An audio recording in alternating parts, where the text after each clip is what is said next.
Happy Monday, everybody, and welcome back to the Big Things from the Big Story podcast, where we talk about what we've read in the one-year Bible this week. And I am so excited because this week I've got with me Jordan. How are you doing, brother? Doing good. I'm glad that you... Jordan's being brave because my whole family was pretty sick this weekend, and he's like, whatever, I'll still come record the podcast with you. I'll sit 2 feet away from you. No problem. Yeah. I didn't bring my gas mask. I thought about it. You maybe should have. I don't know. But this week, we're here. We're recording an episode. And Jordan, I thank you for being on with me. I think that's pretty cool. If you guys haven't met Jordan yet, I don't know why you haven't yet. But they are new members here at Blue Starr. Kind of followed us over from Wyoming. And they're going to be foster parents any day here is the plan out at Hope Harbor. So very exciting stuff happening out there. And we're grateful to have you guys with us at Blue Starr. Thank you. We're happy to be here. It's been very nice, enjoying the wind and the tornado warnings and all that comes with Oklahoma life. We went to Waffle House last week. So, yeah, it was pretty good. Everybody left happy. So took a little trip down to Tulsa, went to Shields, did some walking around. Haven't been to a mall in a long time. It's kind of different. Yeah. We haven't even been in the mall here yet because, you don't go to malls like hardly ever. So, but anyway, thank you for being here with me this week on the episode for the podcast. But this week we're talking about what we read March 9th through the 15th in the Old Testament. That was Numbers chapter 11, verse 24 through 23, verse 30. And in the New Testament, we finished out Mark, starting in chapter 14, verse 22, and going through the end, and then saw almost the entirety of, or I guess we read the entire first chapter of Luke, all the way through verse 80 of Luke chapter 1. So just to give you a little recap, in the Old Testament, we started off this week in Numbers chapter 11, seeing God providing for the Israelites, even in the midst of their complaining. He gives them quail as meat. But because of their, ingratitude and their rebellion, God also strikes them with a plague while they're eating. And in Numbers chapter 12, we see Miriam and Aaron opposing Moses, criticizing his Cushite wife and acting out of jealousy towards Moses because he was the spokesman of God. God yet again praises Moses for being faithful, and because of this rebellion, Miriam is struck with leprosy, and she must remain outside of the camp for 7 days. And in chapter 13 and 14 of the book of Numbers, we see the 12 spies that go explore the land of Canaan, and they come back carrying enormous fruit. But despite all of the fruits of the land that they see, 10 of the spies are afraid of the inhabitants of Canaan, and they come back fearful. And because of this fear, those 10 spies kind of convince all the people of Israel that this is too scary of a land to go into. But the 2 spies, Joshua and Caleb, are encouraging them to go into this land and do what God says. We also see God's instruction about what offerings should be given once they do enter the land of Canaan in Numbers chapter 15. In chapter 16 and 17, we see Korah's rebellion, where Korah and his followers claim that Moses and Aaron have elevated themselves above everyone else, but God judges them very dramatically. The earth opens and swallows up Korah's followers, and the fire from the Lord consumes 250 men who are offering unauthorized incense. But God yet again confirms that Aaron is the priest by having each tribe place a staff before him, and Aaron's staff miraculously, blossoms and produces fruit, proving that God has chosen the tribe of Levi to be the priests.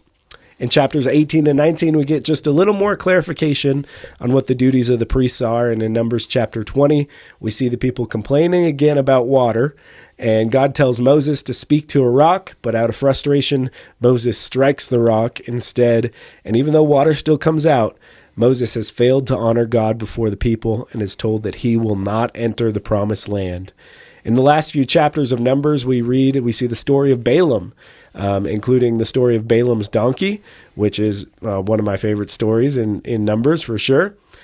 He miraculously speaks, and Balaam, even though he was supposed to be a prophet hired to curse the nation of Israel, every time he speaks, he actually puts blessing of God out on the nation of Israel. So the story of Balaam is pretty interesting to me. Are you going to have that as a VBS goal? To be Balaam's donkey? Maybe to have the donkey be the number one most remembered talking donkey? I mean, That's a tough set of numbers. Kids now might not even know the Shrek reference. Something else. I mean, one of them's making waffles and one of them's rebuking. So, there's a tough one there. All right. In the New Testament, like I said, we finished out the book of Mark this week. So looking at the end of Jesus' time on earth in Mark's gospel account, we kind of pick up the story where we left off last week. We're at the Passover meal, and here we see Jesus instituting the Lord's Supper and also predicting Peter's denial here in Mark chapter 14. We follow the apostles and Jesus out to the Garden of Gethsemane, where Jesus prays in deep anguish to God, and he asks that this cup be taken from him, but not his will, ultimately God's will be done. We also see the apostles repeatedly falling asleep, even though Jesus tells them to keep watch. And as soon as Jesus comes and approaches them one last time, Judas approaches with the crowd to betray Jesus and gives him the kiss, and he is placed under arrest before the Jewish leaders on trial. It's at the end of Mark chapter 14 that we see not only Jesus being accused by false witness, but also Peter denies Jesus 3 times, and the rooster crows. The prediction that was made earlier in the night has come true. And as you might have noticed before, it seems like Mark's gospel moves through things pretty quickly. As we get to chapter 15, we see the entirety of Jesus' trial and crucifixion all happening here in chapter 15, and he's buried in the tomb of Joseph of Arimathea in chapter 15 and moving into 16. In chapter 16, on the first day of the week, we see several women visiting the tomb and discover that the stone has been rolled away. An angel of the Lord tells them that he has risen from the dead. And then Jesus appears to his followers and gives them what we would call the Great Commission in verses 15 and 16 of chapter 16 in Mark as well. And then we move into the book of Luke, and we read the entire first chapter of Luke this week. And I love Luke's gospel because he gives a lot of details that we don't see in a lot of the other gospel accounts. But we start off with the story of the birth of John the Baptist and his father Zechariah and Elizabeth, and how John would be the one that would prepare the way for the Lord. And about halfway through the first chapter of Luke's gospel, we see an angel coming to visit Mary and telling her that she will conceive a son by the Holy Spirit, and his name will be Jesus Christ. Mary then goes and visits her cousin Elizabeth, and John leaps in Elizabeth's womb, and she recognizes Mary as the mother of our Lord. And as we end out this week's reading in Luke chapter 1, just before Jesus is born, we see the birth of John the Baptist. Zechariah's speech has been taken away when the angel of the Lord came to see him, but is restored once John is born, and he proclaims that his name will be John, as God told him it would be, and that he would prepare the way for the Lord. And then we get a small glimpse of what John's life will be like, kind of what it's described as he grows strong in the Spirit and lives in the wilderness until the time of his public ministry. And so that's kind of the whole first chapter of Luke as we read it this week. Oh, there's a lot there. And I'm trying my very best, and being a little under the weather and trying my very, very best to get us through all that. But I really like Luke, and so I'm really excited that we've entered into this new gospel that's telling the same story, but gives us a lot of different background pieces. I really love that account. And the word Theophilus. Yes. So Courtney and I have, every time we read, because Luke starts off Luke and, of course, Acts by addressing it to Theophilus. So, Jordan, is Theophilus a real person or not? I don't have that answer. See, that's where Courtney and I always end up debating. Well, I think it's addressed, if you want to be technical, and it's Theophilus is any love of God, right? Anybody who loves God. So you don't have to put it. Could be all of us, right? It could be all of us, yeah. And I was, I guess you want to say, classically trained, and that I was taught that Theophilus was a group of people, not necessarily a person. But that doesn't mean it's right or wrong. But I think Theophilus, either way you go, to people who love God, to the person that loves God. And that could be you, could be me, could be group of people from 1st and 2nd century. I don't think we'll get to that answer on the podcast today. I don't think we have enough time to research.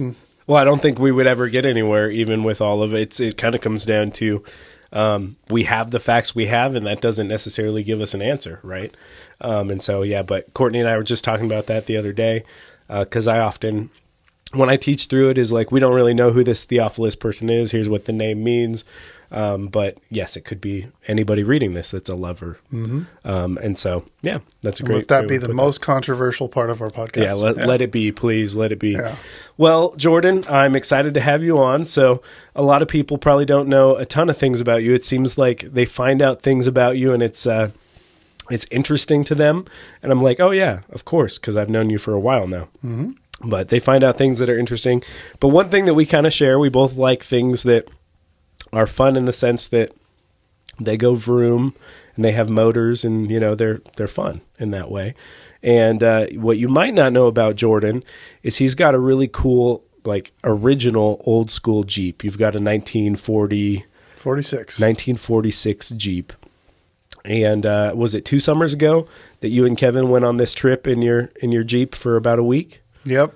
We had the option you put in for, it's a lottery style drawing, but there's no Jeeps that are newer than 1961.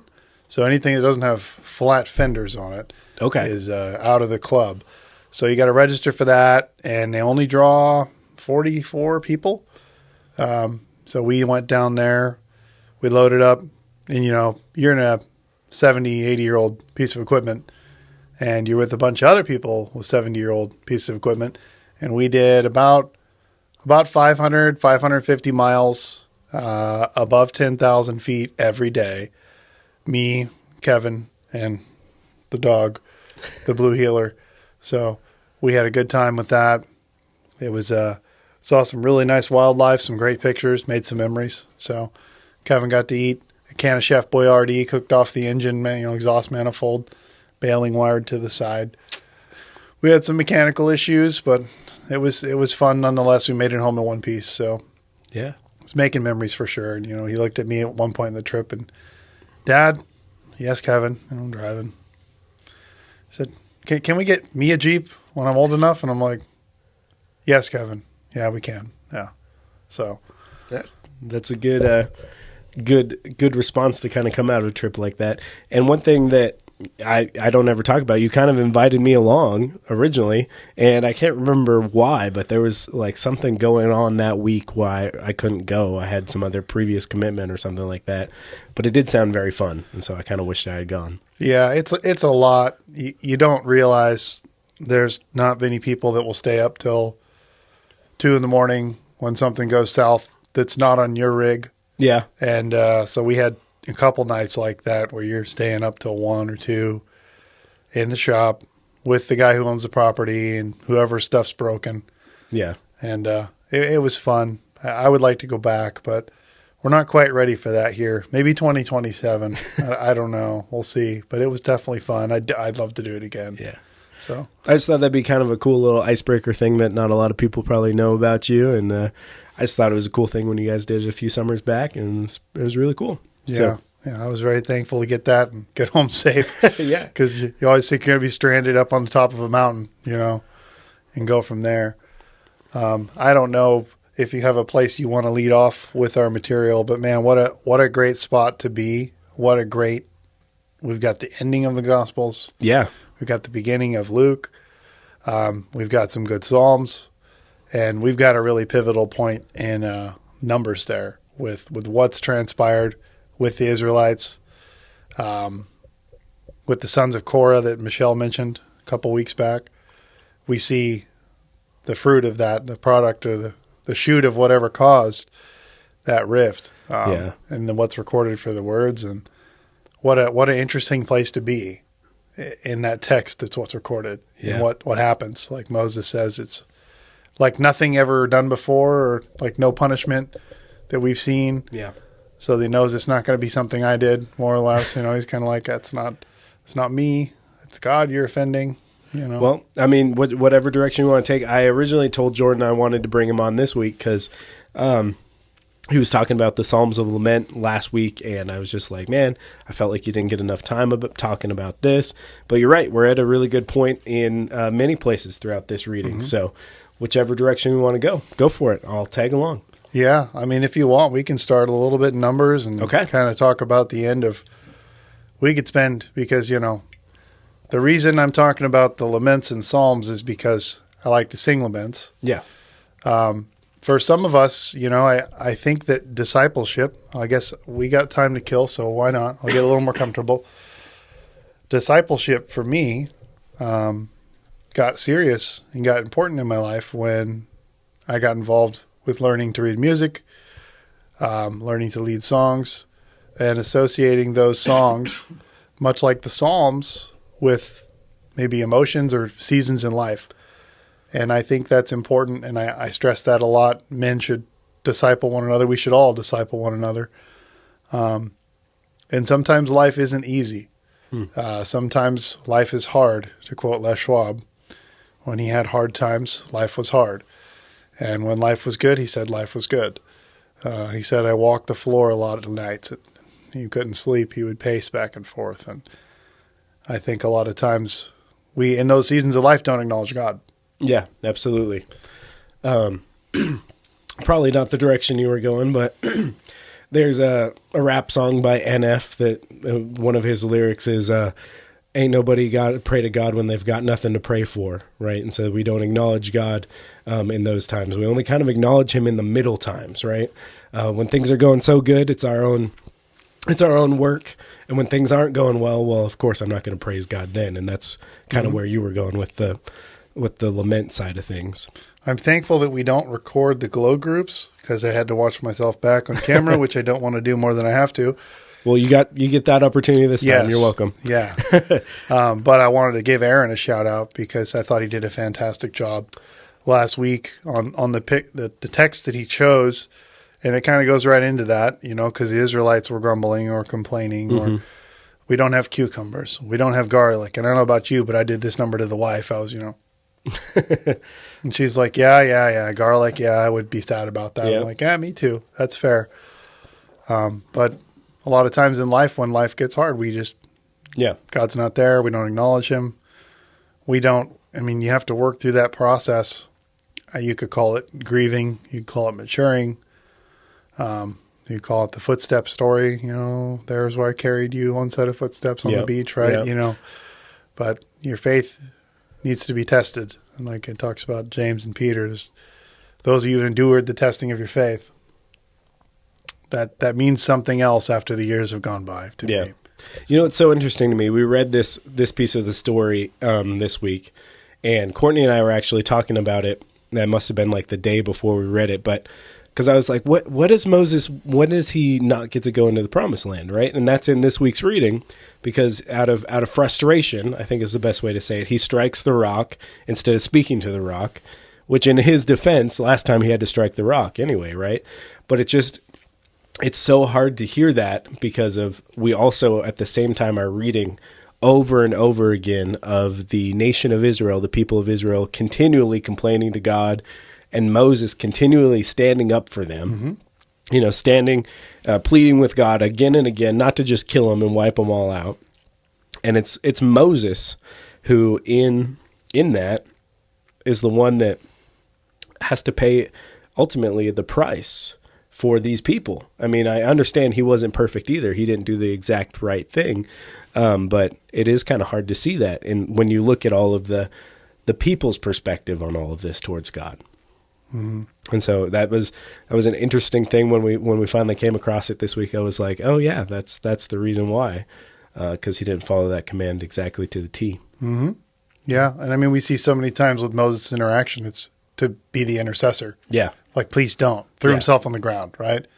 Moses, you see his pleading for his sister, and he's like, what does he say? That anyone who spits in the face of their father needs to be unclean for 7 days. It's interesting because, Moses was on his face. Yeah. Like, please, God. And then the one time he's short-sighted, he makes a mistake.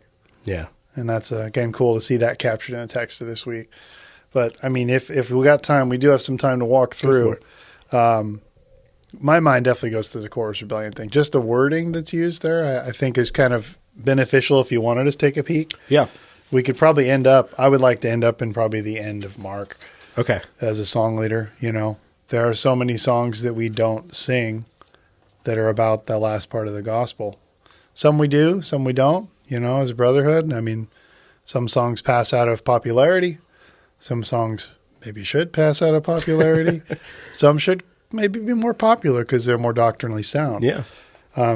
In our daily Bible, it's on page 224.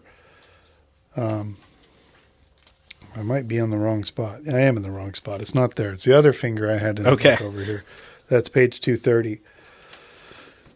But this language, once we see that the man defiled the Sabbath and they've taken him out of the camp and they've stoned him to death. And the Lord says to Moses, he says, throughout the generations, make tassels on the corners of your garments with a blue cord on each tassel. You have to look at them to remember all the commands of the Lord.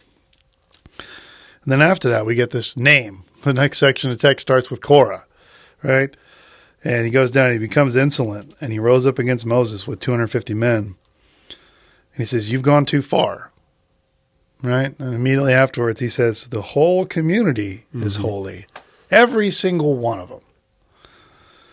And the Lord is with them. Why do you set yourselves above the assembly? So I think that's interesting because I don't know if you had the same experience growing up as a young boy in the church and hearing these stories and kind of thinking like, that's so far from me, it doesn't really relate. We're all holy.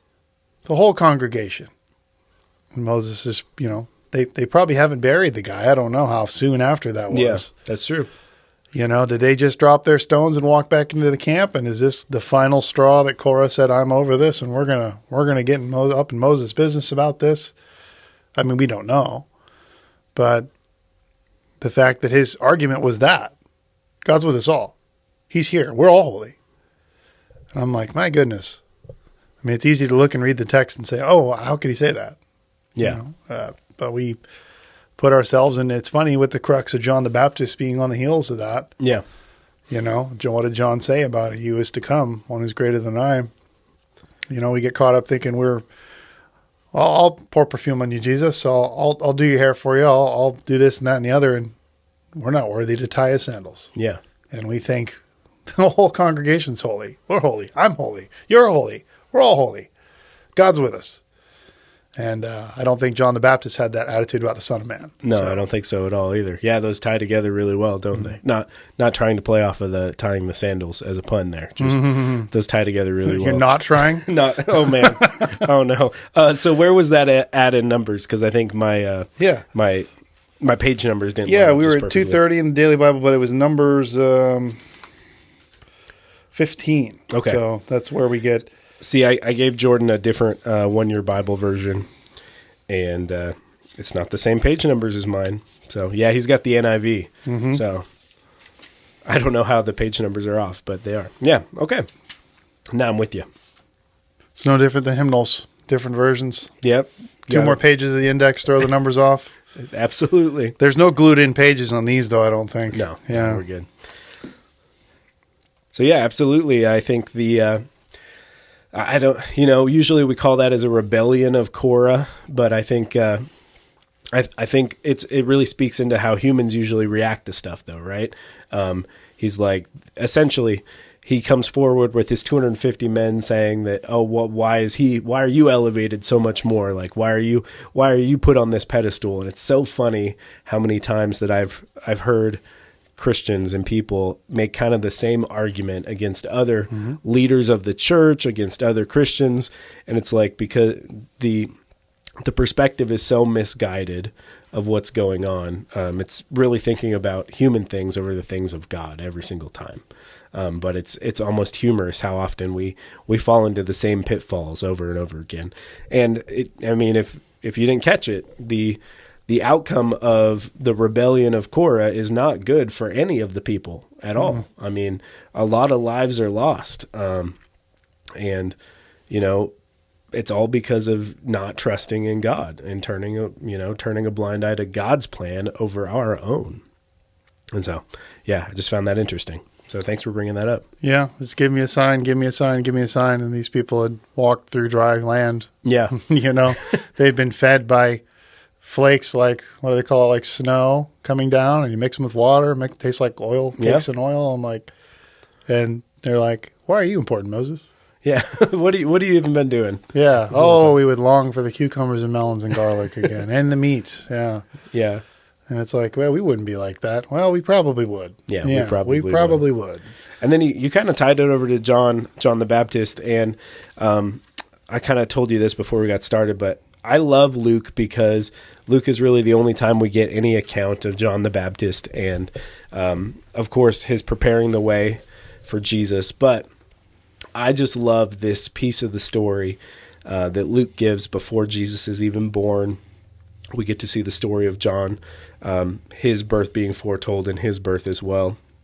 And I love the recognition that is given by Elizabeth, by Zechariah, and by John in the womb of Jesus coming. Like, even in the sense of John leaping in the womb when Jesus is there, next to him, I guess you could say, not trying to make this weird, but that's how it is, right? Mm-hmm. Even that was him preparing the way. He was leaping for joy for his Lord that was coming. And it's just so cool because we don't often think about how God works in those physical ways, like a baby in a womb, but he sure can. And so I just love Luke chapter 1 is big, but it's got a lot of really cool tidbits that none of the other gospels have, and Luke is so detailed in giving all of this information. And so I like that. I mean, Jesus hasn't even been born yet in what we've mm-hmm. read in Luke, and there's just a lot of really cool stuff in there. Mm-hmm. Yeah, and it's hard not to make the podcast a Christian Evidences podcast diving into that section. Yeah. Because you look at the contrast to what Luke records along with some of the things John records. And for example, in the end of Mark, kind of a segue towards maybe nearing the end of the discussion is there's no notes about where the Garden of Gethsemane was at the end of Mark, right? And that's kind of where I was kind of segueing to is we know where it is. It's across from the city in the Kidron Valley, which is the same valley that David fled from when he was being pursued by Absalom. And it's recorded in the other Gospels. I know John tells where he goes and how he goes the way, right? They sung a hymn and they went to Mount Olives. We got that part, but we didn't get where the garden was. And that's one of those areas that I think we skip over too much, that time in the garden at the end of the Gospels. Yeah, for sure.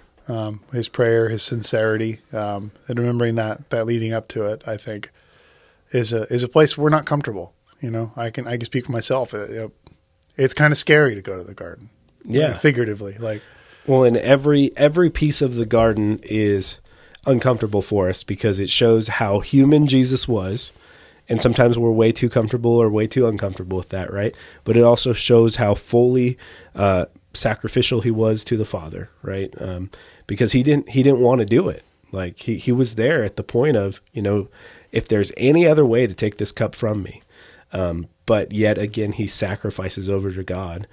And in the midst of all of that, he's frustrated mm-hmm. with these guys who just won't stay awake and just watch out for just a few minutes, right? Yep. 3 times. He's just so frustrated. Won't you stop falling asleep? And so the account of the garden is so powerful as well.